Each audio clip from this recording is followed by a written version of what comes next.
कि जब धन हो सर दिया ना लगी। हेलो ए का चिल्लाता रो? एगो गाना भी ना गाओ देबू का?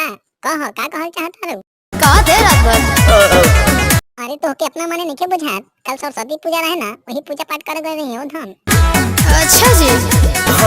अरे हाँ हो, झूठ नहीं बोला तनी, तो के यकीन नहीं होत का? और सच बात बताई कहा, हमार दोस्तवा ना गर्लफ्रेंड साथे मिले जात रहे, ओकर साथे चल गई रानी, यही से लेट हो गई है। बहुत गंदे हो गए हैं।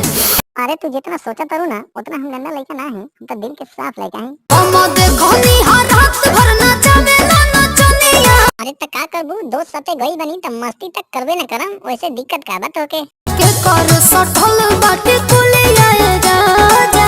का टिकुली सटल बा? अरे हमरा तो पते नहीं हो कि केकर टिकुली है, पता ना कहां से उधिया के आ गई। कह खा के किरिया हमार।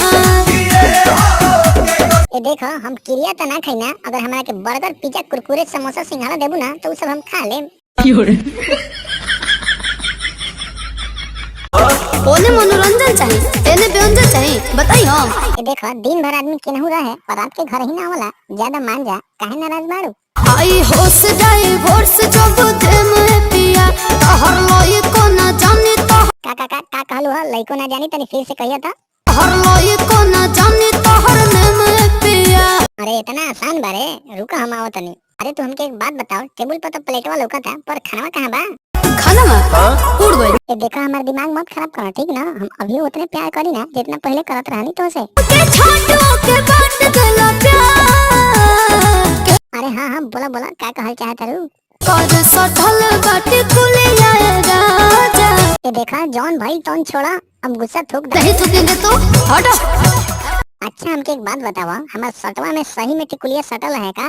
तो झूठ कहो तनी का? ना हम कहाँ कहत नहीं कि तू झूठ बोलता रू, सच तुम्हारे मुंह से साफ टपकता है एकदम।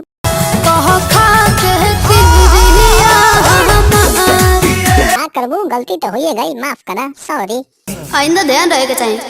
हाय मैं मर जावा नींबू चाट के छोड़िए। तो पसंद आया हो तो लाइक करें, शेयर करें और हमारे चैनल को सब्सक्राइब करें, और ऐसा ही वीडियो देखना चाहते हैं तो हमारे बगल वाले वीडियो पर क्लिक करें।